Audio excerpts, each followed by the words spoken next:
Dapat maglagay ka ng tubig na kagaya nito mga bossing ko sa inyo pong gilid ng pintuan at ito ay nakakatulong upang sa ganon mahigop kung ano man ang mga negative energy na nagdudulot nga po ng mga kamalasan, kahirapan, mga iba't ibang problema, away-away ng pamilya kapag pa'y umenter sa inyo na negative energy, yung malas na yan mga bossing. Ngayon po, maglagay ka lang ng isang basong ganito na malinis mga bossing. Kung mapapansin niyo, ito, paborito ko tong bote. Kung makikita nyo po, ito ay parang ilang taon na sa akin, tong boteng to. Basta pinapaltan ko lang siya, laging malinis po yung tubig po niya. Nagdudulot po yan ng swerte. Kung parang pansin nyo, lagi nag-aaway sa inyo pong tahanan, dapat meron kang ganitong tubig. Ilagay nyo sa likod ng pintuan ng inyo pong main door or sa gilid na malapit sa halaman. Dapat may tunay kang halaman sa gilid ng pintuan po ninyo ng inyong main door. Pagkatapos mga boss, pinaka the best din, maglagay po kayo ng barya, 3 barya. Hindi binabase sa magkano, binabase po yan sa 3 silver. Yan po ay makakatulong upang sa ganon kayo po ay imbis po na malasin, puro swerte ang dumating.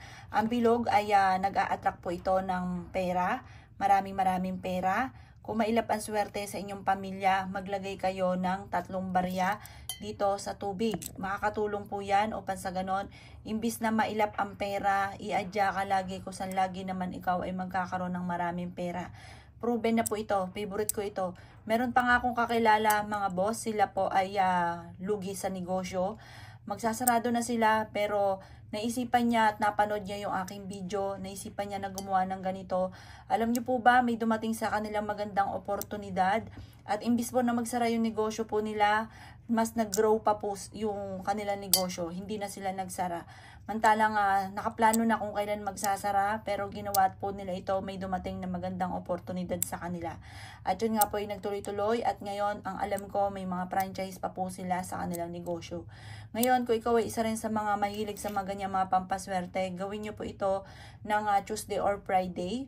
Pero kung abala ka, gawin nyo ito kahit anong araw, basta umaga nyo siya gagawin at alas 7 ng umaga. Mag-wish ka muna dito sa 3 piso. Sabihin nyo araw-araw na magkaroon na marami akong benta. Araw-araw ako na maswerte lalo na sa pera. Hindi na ako maubusan ng pera. Maraming pera ang darating sa akin. Makakamit ko lahat ng aking mga pinapangarap. Lahat ng kamalasan namin mawawala na.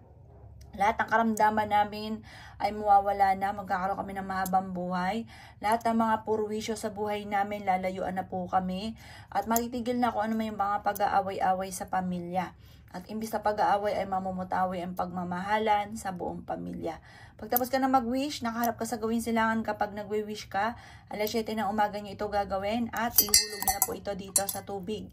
Ito po ay very powerful at basta positive ka lang, kiniklaim ko na ang swerte. Maraming pera ang darating sa akin, hindi na ako mamumblema sa pera. At kailanman ay hindi na ako uutang or uutang man ako, makakabayad ka agad ako dahil marami pang pera ang darating sa akin. Ganun pa mga bossing ko ang pag-wish ha. Gawin nyo po ito mga bossing ko kung kailan nyo ito mapapanood, basta umaga na alas 7 ng umaga. Ang tubig ay laging pananatiliin na malinis. Kapag madumi na, itapon nyo lamang. Huwag nyo hayaan na madumi po siya, tapos may mga kitikiti na kumalas po yun. Kaya kailangan laging malinis ang tubig. Kahit, halimbawa, unang gawa nyo ito, 24 oras, paltan nyo po siya. Pagtapos mga bossing ko, kapag, halimbawa, makalipas ng 7 araw na sunod-sunod na pagpapalit, kahit basta pag nakikita nyo na medyo madumi na, itapon nyo na po siya. Hindi siya required na kada 24 oras ay papaltan.